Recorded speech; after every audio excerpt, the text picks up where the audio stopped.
আজ ছিল দিদিবাড়ি কালী পুজো। ভোর ভোর উঠে দেখি প্যান্ডেলের যেটুকু বাকি ছিল কাকুরা এসে সেটুকু কমপ্লিট করছে। রান্নার জিনিসপত্রগুলো সব ধুয়ে রাখা আছে। কিছুক্ষণ পরেই মাইক বাজতে শুরু করলো। তারপরে সকালের খাওয়াটা সেরে সবাই মিলে তরকারি কাটতে বসে গেলাম। তরকারি কাটার পরে দুপুরে সবাই মিলে রেডি হয়ে আইঘট আনতে গেলাম। কাদের মধ্যে এই আইঘটের রিচুয়ালটি আছে একটু কমেন্ট করে জানিও।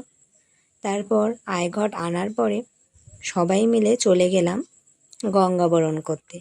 গঙ্গাবরণের সময় ঢাকের তালে তালে দুই কাকিমা নাচ করছিল। বাঙালি পুজোয় ঢাক ছাড়া তো এখন সম্পূর্ণই হয় না। তারপর যেতে যেতে আমরা একটু নাচানাচি করে নিলাম। নাচানাচি করার পরে গঙ্গাবরণ সেরে আসার পর আমি আর দাদা মিলে মিষ্টি আনতে চলে গেলাম। মিষ্টি আনতে গিয়ে আসার সময় দেখি আমায় ছাড়া সবাই ঠাকুর আনতে চলে গেছে।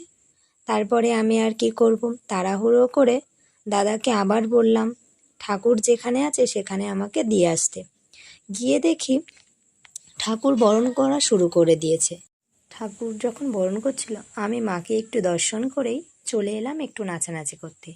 কিছুক্ষণ নাচানাচি করার পর আমরা ঠাকুরকে নিয়ে চলে এলাম বাড়িতে।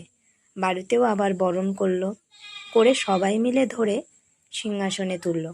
এর মধ্যে আমি যে আলপনাটা দিয়েছিলাম সেই আলপনার ভিডিওটাই করা হয়নি। আলপনাটি কেমন হয়েছে তোমরা প্লিজ কমেন্ট করে জানিও। তারপরে আর ভিডিও করা হয়নি। খাওয়া দাওয়ার সময় তো ভিডিও করাই হয়নি। তারপর যখন 12টার সময় পুজোয় বসলো তখনই একটু ভিডিও করেছিলাম। পুজোয় বসতে না বসতেই খুব জোরে বৃষ্টি ঝড় শুরু হয়ে গেল। কি আর করা যাবে, বাইরে তো আর বসে থাকা যায় না ঝড় বৃষ্টির মধ্যে, আর ভিডিওও করা যাবে না। তারপর 2:30টার দিকে একটু ঘুমালাম। ঘুম থেকে ভোরবেলা উঠে দেখি তখনই পুজো শেষ হয়ে গেছে। তারপর যে নিয়ম কানুন থাকে সেগুলো করার পর সবাই মিলে মাকে নিয়ে যেতে লাগলো বিসর্জন দিতে। তখন মনটা তো খারাপ করবেই, যে কোনো পুজোই করলেই শেষে মনটা তো খারাপ করেই। আজ ভিডিও এখানেই শেষ করছি। ভিডিওটি ভালো লাগলে প্লিজ লাইক কমেন্ট করো। Bye bye.